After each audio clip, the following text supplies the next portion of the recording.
Salut tout le monde. Bon, j'ai décidé de faire une petite vidéo là, qui n'a rien à voir avec les travaux, hein, je vous montre pas ce que je fais. En fait, on me pose souvent des questions, donc soit en commentaire ou en message privé ou autre, sur plein de choses en fait, par rapport à ce que je fais. Il y a pas mal de trucs que je fais pas forcément comme tout le monde, notamment au niveau des VMC. J'ai installé des VMC, pour l'instant j'en ai mis qu'une, mais je vais en mettre une deuxième. Il y a eu d'autres choses aussi où je ferai d'autres vidéos du coup pour expliquer pourquoi j'ai fait comme ça et pourquoi j'ai pas fait comme la plupart des gens font ou voilà, bref. Moi au niveau des VMC, alors j'ai choisi ça plus que les lanterneaux, vous savez avec les ventilateurs intégrés là. J'ai préféré ça pour plusieurs raisons. La première raison c'est déjà au niveau du coût. Le VMC ça coûte 50 balles. Après au niveau de la consommation, je crois que c'est kiff pareil mais un petit peu moins. La VMC me consomme 10 watts.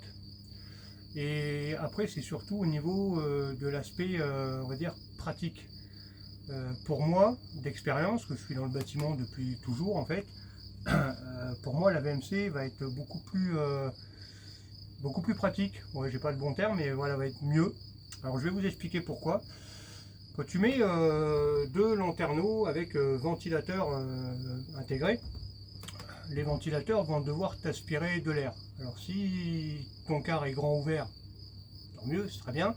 Sauf que la journée, si tu es comme nous, que c'est juste pour partir en week-end, la journée, du coup, tu es parti en vadrouille. Donc le car est fermé. Voilà. Du coup, si tu as des lanterneaux avec ventilateur dessus, que tu les mets en petite position ou en position forte, tu fais sortir de l'air. On est d'accord, c'est en haut, tu fais sortir, donc tu aspires l'air chaud, jusqu'à là, tout va bien.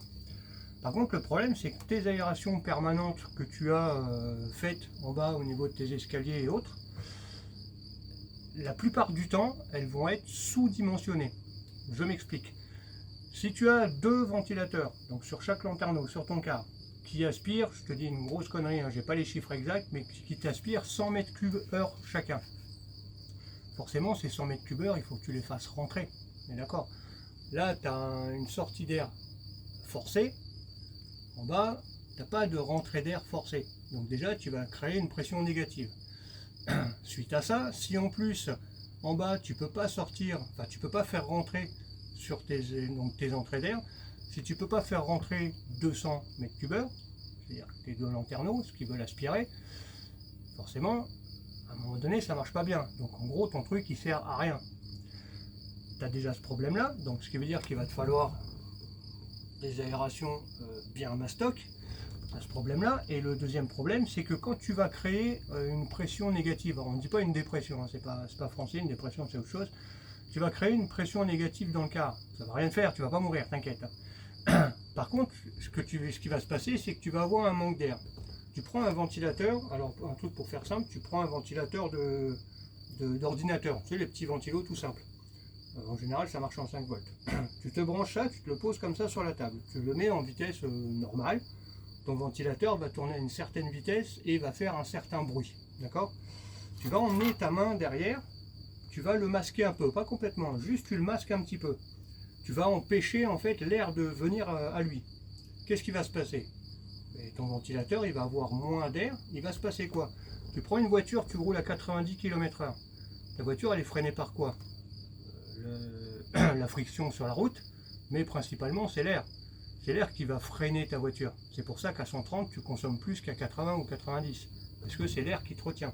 Là sur ton ventilateur, si tu empêches l'air de venir, ton ventilateur il va faire quoi? Il va tourner plus vite, parce qu'il va être moins freiné par l'air, il va tourner plus vite, et donc du coup, il va pas t'aspirer plus d'air, parce que tu n'en laisses pas passer plus, il va juste faire plus de bruit, parce qu'il va tourner plus vite, il va être moins freiné. Donc il va tourner plus vite, il va faire plus de bruit, mais toi tu ne vas pas emmener plus d'air. Du coup, ce problème-là, moi j'y avais réfléchi et je m'étais dit merde, si je mets des lanterneaux comme ça, déjà ça coûte une bonne blinde. Et puis j'en ai parlé à ceux qui ont déjà, hein, parce que forcément dans la vie on ne peut pas tout savoir. Hein. Moi je connais des choses, mais je suis loin de tout connaître. Donc du coup j'écoute beaucoup ce que me disent les autres et je prends pas mal de conseils chez les autres. Et j'ai eu pas mal de retours à ce sujet sur ces lanterneaux à ventilation, c'est que quand tu te couches le soir et qu'il fait grave chaud parce que c'est l'été et que le truc il t'empêche de dormir tellement que ça fait de bordel, même en vitesse mini, je me suis dit ah non, ça va pas le faire quoi, ça va pas le faire. Donc il a fallu que je trouve une autre solution. Donc plutôt que de mettre une ventilation en haut pour aspirer l'air chaud, moi je me suis dit l'important c'est quoi? C'est refroidir le car en journée quand tu n'es pas là, de façon à ce que quand tu rentres en fin d'après-midi ou en fin de journée, qu'il ne fasse pas 50 degrés dedans, première chose, ou alors au moment où tu vas te coucher. Ces deux moments-là, en général, tes portes, elles sont fermées. D'accord? Ton car, il est verrouillé, il est fermé. Ce qui veut dire que l'air que tu veux faire sortir, il faut que tu le fasses rentrer. Donc, tu as deux solutions. Soit tu l'extrais du haut avec ces fameux lanterneaux à ventilateur, ou soit tu fais rentrer de l'air par le bas. Mais du coup, là, tu as le problème inverse, c'est que si tu le fais rentrer 200 mètres cubes par le bas, il faut qu'il puisse sortir. L'avantage quand tu mets des lanterneaux,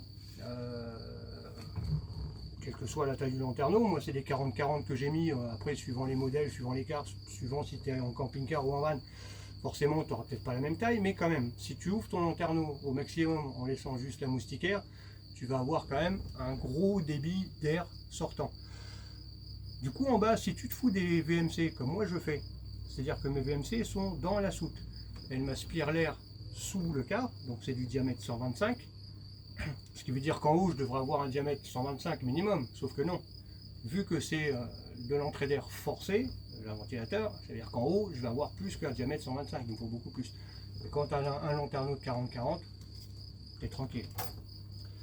Le fait de les mettre en bas, non seulement plutôt que de aspirer l'air chaud et de faire rentrer de l'air d'un peu partout, c'est-à-dire en bas, sous le car, devant, par la fenêtre qui est ouverte ou machin, tu vas aspirer de l'air frais, de l'air tiède, de l'air chaud. Tandis que si tu fous ta VMC dans ta soute, que tu aspires l'air sous le car, en général sous le car le soleil n'y est pas, ou alors c'est que vraiment tu as un problème, il va peut-être falloir penser à changer de planète. Tu aspires l'air sur le car, donc du coup tu aspires que de l'air frais, ce qui veut dire que tu envoies que de l'air frais dans le car. À partir du moment où tu as ta sortie suffisamment conséquente en haut, lanterneau, classique, tout simple, du coup moins cher, parce qu'une VMC ça te coûte 500 balles, 50 balles, 500 balles, ça te coûte 50 balles. Du coup le problème déjà au niveau thune, il est réglé. Le problème niveau air que tu fais rentrer et sortir, il est réglé aussi, parce que forcément tes lanterneaux, tu as beaucoup de sorties. Et le problème aussi d'air frais, chaud, tiède que tu vas faire rentrer, il est réglé aussi parce que tu chopes que de l'air frais sous le car. Et tu peux en plus choisir où est-ce que tu vas l'aspirer, tu vois. Forcément, tu ne mets pas ton aspiration vers le moteur ou vers ton échappement de Chinasto ou vers ta bouteille de gaz par exemple, parce que si jamais tu as une fuite, qu'est-ce que tu fais? Tu vas l'aspirer direct, tu renvoies tout dans le car, tu mets ça carrément à l'opposé quoi. Et du coup, en mettant ça, tu règles tous tes problèmes. Et en plus, je voulais dire un autre truc, je me suis perdu tout seul, donc le prix, tu régules ton air, et oui, le bruit. Moi, la VMC, elle est dans la soute, je l'entends pas. Je l'entends pas. Une VMC, tu as deux positions. Tu as la position, on va dire, standard, comme tu mets dans ta maison, où là, tu consommes 10 watts et ton truc, il tourne, tu peux le faire tourner à H24. Tu l'entends pas. Moi, je l'entends, mais vraiment pas du tout. Là, j'ai mes sorties au niveau de mes batteries, enfin de ma batterie, j'en aurai une autre après. Tu n'entends rien du tout, en fait. Donc, c'est un gros avantage, c'est-à-dire que tu peux même la foutre en position 2, et là, crois-moi que ça dépote, diamètre 125 poussé avec les gros ventilateurs. Je peux dire que ça dépote, à mon avis ça dépote même plus que ton petit ventilateur sur le lanterneau. Du coup tu n'as pas de bruit non plus, ce qui fait que 50 balles, pas de bruit, tu choisis où tu aspires l'air, tu peux le mettre en route quand tu dors parce que forcément tu l'entends pas, enfin tout est top quoi. Après moi je l'ai branché, là j'en ai une pour l'instant qui souffle l'air frais au niveau de mes batteries nomades. Je vais en avoir une deuxième qui va me souffler l'air frais sous le canapé, comme ça va me refroidir cette pièce, parce qu'il ne faut pas non plus que ça t'envoie l'air, genre tu dis tiens ça va me faire ventilateur et t'envoie l'air comme ça par exemple, ça il faut pas. Il faut que ton air en fait soit freiné et qu'il aille en bas, parce que le fait d'aller en bas, lui il va te pousser, il va grimper, parce qu'il va te pousser l'air chaud, d'accord. Si tu le fais ventiler pour faire une petite ventilation dans la pièce, tu vas ralentir ton travail parce que tu envoies de l'air frais, tu as de l'air chaud en haut, tu vas mélanger tout ça, tu vas avoir l'air plus ou moins tiède partout et tu vas mettre plus de temps à évacuer la chaleur. Donc ce truc là est vachement bien ce système. En journée quand tu es parti en vadrouille, tu laisses tes lanterneaux un petit peu ouverts, tu vois, tes deux, bah, ça suffit pour eux. Tu reviens, je vais te parler d'expérience tout à l'heure, parce que je te fais cette vidéo, parce que j'ai fait pas mal de tests, ça fait presque un mois qu'elle est en place. Donc voilà, la journée, la nuit, c'est top. Donc 50 balles. Sur un quart, je pense qu'il en faut 2. Là, j'en ai mis une. C'est pas mal, mais c'est pas le top non plus. Sachant que moi, j'ai rien occulté. Hein. C'est-à-dire que j'ai toutes les fenêtres du quart qui sont légèrement teintées. Alors, je ferme les rideaux pour éviter d'avoir le soleil qui tape direct. C'est encore des rideaux rouges. Plus tard, je mettrai des rideaux beige. Comme ça va un petit peu contraster. Ça réfléchira un petit peu la lumière. Mais ça sera pas total non plus, mais ce sera toujours un peu mieux. Mais voilà, pour moi, c'est vraiment la bonne solution, pas cher, simple. Après, il faut bricoler, quoi. Faut bricoler. Moi, je les ai mises donc sur un disjoncteur. Parce que comme je ne sais pas si vous avez vu sur mes autres vidéos, donc j'ai des batteries monomades. J'envoie le 230 sur un tableau électrique, donc avec mon 30 milli et après les disjoncteurs qu'il faut par rapport à ce que j'ai besoin. Là, je les ai mis sur un 10, donc il n'y a que L dessus. Et en fait, j'allume, j'éteins comme je veux, quoi. Après, je pense que je vais, en plus de ce disjoncteur là, lui mettre un petit programmateur. Donc comme ça, je pourrais dire, voilà, tu t'allumes de telle heure à telle heure. Comme ça, j'ai même plus à m'en occuper. Donc voilà, la journée, par exemple, de 10h du matin jusqu'à 11h, minuit, boum, tu tournes. L'avantage de ça, c'est que c'est des VMC de maison. C'est le genre de truc, quand c'est installé, ça tourne 3, 5, 10 ans avant de cramer, quoi. 50 ans, 50 €. 10 ans, ça va, et ça tu peux le laisser tourner, c'est fait pour en fait, tu vois, tu peux le laisser tourner tout le temps, tout le temps, tout le temps, et tu vas pas tomber en panne. Et puis au pire, le jour où elle tombe en panne, c'est 50 balles. Voilà, 50 balles. C'est pas un lanterneau qui doit coûter, avec la ventilation, je sais pas combien ils sont, mais c'est au moins 300-400 balles, quoi. Enfin bon, bref. Donc voilà l'idée. Donc VMC, un disjoncteur pour faire simple, pour l'allumer et l'éteindre, comme ça tu protèges en même temps, donc tu passes par ton 30 milli forcément, ton différentiel, 30 ou 40 suivant tes puissances. Et puis si vraiment tu veux pousser le vis, tu te fous un programmateur et là tu dis voilà, tu t'allumes de telle heure à telle heure. Tu en mets 2 dans le quart et tu es le roi du pétrole. Alors comment je fais pour m'avancer et te dire que ça marche? C'est que ça fait un mois que c'est dedans. J'habite dans le sud-ouest de la France, vers Pau, donc autant te dire qu'ici quand il fait chaud, et que ici quand il pleut. Voilà, il n'y a pas de demi-mesure, c'est pas la Bretagne où tu as un petit crachin gentillet qui t'humidifie un petit peu le teint histoire d'être tout beau. Non, c'est quand il flotte, et quand il fait chaud, et quand il fait beau, il fait chaud. Là par exemple, cet après-midi, là je viens de rentrer, on avait 28 degrés je crois dans la voiture, en roulant, hein. Donc 28 degrés, voilà, c'est le flux d'air, quoi, tu vois. Donc c'est-à-dire que tu restes en plein cagnard, tu as plus de 30 degrés, quoi. Je suis rentré dans le car, j'ai un thermomètre là qui est en hauteur, en plus il est au-dessus du frigo, donc il me prend vraiment l'air en haut. J'ai qu'une VMC pour l'instant d'installer. Donc j'avais mes 2 lanterneaux qui étaient à peine ouverts, pas complètement, voilà, juste à peine ouverts pour que s'il pleut, ça ne coûte pas dans le car. Donc c'est 3 positions, donc une toute petite, une moitié où là l'eau peut rentrer et une grande ouverte. Donc là c'était vraiment voilà, la petite ouverture, juste pour le flux permanent. Je suis rentré dans le car, j'avais 33 degrés. 33 degrés. Alors que là, tu vois, j'ai le soleil là en pleine gueule, quoi. J'ai toutes les baies vitrées là, voilà. Alors que avant que je l'ai, une fois j'avais oublié d'ouvrir mes lanterneaux, de laisser la fenêtre ouverte, machin. J'étais rentré dedans, j'avais plus de 50 degrés, quoi. J'avais la batterie, elle s'était mise à turbiner dans tous les sens. La batterie nomade, c'est avec le BMS régulateur, tout ça. Elle turbinait. Et là, je me suis dit, merde, putain, faut pas que j'oublie. Tous les soirs c'était chiant, le matin tu te lèves, tu pars bosser, merde, faut que j'ouvre le car, aujourd'hui il va faire beau, le soir poum, tu refaires parce qu'il risque de flotter. Là avec ça tu es tranquille, tu t'occupes plus de rien. Et si en plus, bon moi je la laisse allumer tout le temps, mais c'est top, quoi. C'est top. Et pourquoi je parle aussi de la météo? Bon, quand il fait chaud, ok, on a compris pourquoi, mais quand il pleut, tu aspires de l'air sous le car, tu vois, et tu peux te dire merde, putain je vais faire rentrer de l'humidité et tout, mais non, j'ai pas un pet d'humidité dans le car. Pour l'instant, voilà, il n'est pas encore VASP, il n'est pas fini. Voilà, le car, ça fait. On l'a acheté le 13 octobre. Là, on est presque au mois de mai. Hein. Il n'a pas bougé de là depuis qu'il est arrivé, quoi.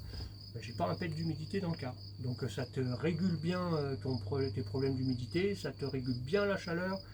Je referai une vidéo vraiment pour vous montrer avec les températures et tout, quand j'aurai les deux, quand tout sera fini, je vous montrerai.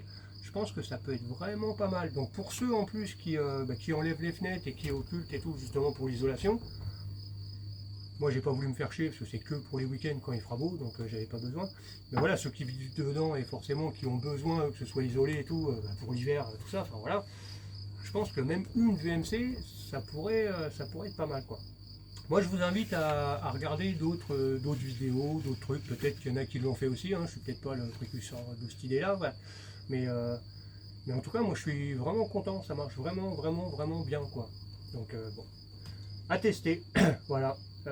Quoi vous dire de plus? Je vais faire une autre vidéo bientôt, pas ce soir mais bientôt. Faut que je me renseigne un petit peu plus là sur certains prix et certains trucs au niveau des batteries. Parce que moi j'ai pris la décision de passer sur des batteries nomades en fait. J'avais pas envie de me faire chier, j'avais pas envie de dépenser énorme parce que moi le car c'est un plaisir, c'est un luxe en plus pour les week-ends. Voilà, moi j'ai la maison, j'ai la femme, j'ai les gosses, on a les motos, les voitures, enfin, on a autre chose. C'est pas du tout une priorité, ça c'est vraiment du plus. Donc du coup moi je voulais pas mettre grand chose dedans dans le car, je voulais pas dépenser énormément. Et du coup moi j'ai opté sur ces batteries nomades. Alors je vous ferai une vidéo pour vous en parler un peu plus, vous expliquer un petit peu les différences que moi j'ai vues, sachant que j'ai pas testé, voilà, il y en a beaucoup, la plupart ils vont dire ouais faut mettre Victron énergie, tout ça. Je peux pas donner mon avis sur Victron parce que j'ai jamais installé, j'ai jamais eu. Je vois les prix, je vois ce que ça m'aurait coûté parce que j'ai fait pas mal d'études, hein. Je vois ce que ça m'aurait coûté si j'avais fait ça, je vois ce que ça me coûte en mettant une batterie nomade, je vais en remettre une deuxième et peut-être que plus tard j'en mettrai même une troisième. Voilà, je vous expliquerai un petit peu moi ce que je préfère dans ces batteries nomades, ce qui me semble le plus intéressant pour moi par rapport à mes besoins à moi, hein. C'est pas parce que c'est mieux pour moi que du coup c'est bien pour tout le monde, absolument pas, hein. Ceux qui vivent dedans, par exemple, une batterie nomade, t'oublies direct, quoi, tu vois, c'est... Voilà, tu as 2400 Wh, autant te dire que tu as un chauffe-eau électrique, t'oublies quoi. Pour les week-ends ou pour une semaine de vacances, tu as 2 batteries comme ça peut faire le taf, tu vois. Tu veux être tranquille, tu veux être bien, t'en mets 3. Bon, bah, t'en mets 3, ça te fait 3000 balles, tu as 7000 Wh de stockage, tu as les BMS dedans, donc tu en as 3, hein, tu as les régulateurs, tu as tout, hein, ça te sort du 230 volts, ça te sort du 12 volts, ça te sort du 5 volts pour charger tes téléphones, enfin tu as vraiment tout. Mais l'avantage de ça aussi, c'est que bah, tu peux les faire, tu débranches, tu as 2 câbles à débrancher, boum, tu emmènes ça à la maison, tu mets ça dans ta voiture, tu peux faire tout ce que tu veux avec, quoi. Voilà, je pense que ça revient moins cher. Après au niveau de la longévité, je peux pas dire, moi ça fait 4 mois qu'elle est là la batterie, donc ça fait 4 mois qu'elle est branchée sur le panneau. Pour l'instant j'ai aucune perte, voilà, j'ai la VMC qui est allumée, j'ai le frigo qui est allumé, qui consomme 65 watts quand il se met en route, donc forcément quand il y a grand soleil qui fait un peu chaud dans le car, bah, il se met plus en route que quand il fait gris et qu'il fait froid. Voilà, régulièrement j'allume les lumières, quand je bricole, bah, j'ai un rouleur qui est branché dessus. Enfin, voilà, je vous expliquerai un petit peu tout ça, je vous montrerai un petit peu, voilà, la prochaine vidéo je pense que ça sera sur ces batteries nomades et faire mon retour sur ce que moi j'en pense par rapport à ma petite expérience. Voilà, donc bon après, pas la peine de dire ouais non mais je suis pas bien, je m'en balèque, moi je vous fais part de mon expérience, de mon ressenti et de ce que je pense moi par rapport à mes besoins. Donc après c'est à vous de faire vos plans par rapport à ce que vous avez besoin. Je vous expliquerai un petit peu aussi mes consos, tout ça. Voilà. Bref, ben voilà, je crois qu'on a fait le tour. Donc VMC, réfléchissez. Je vous dis pas foncez tête baissée, hein, je suis pas encore parti avec le car, mais voilà, en étant posé ici sans bouger, franchement j'ai 4-5 degrés de plus que dehors, alors que je suis en plein cagnard avec toutes les fenêtres. Donc à voir avec 2 VMC. Voilà, je vous referai une vidéo plus tard. Voilà, bon bah écoutez, un petit pouce, un petit commentaire, et puis bah, si ça vous plaît ce que je fais, nos vidéos, tout ça, n'hésitez pas à vous abonner. Le faites pas si vous regardez pas les vidéos, ça sert à rien. Et puis voilà, voilà. C'était la minute sérieuse, hein, parce que je suis toujours en train de faire le con moi en fait. Là vous me voyez sérieux à chaque fois dans les vidéos, c'est chiant, en fait c'est pas moi. Parce que moi je me lève de 8 h le matin jusqu'à minuit, je fais le con H24. Voilà.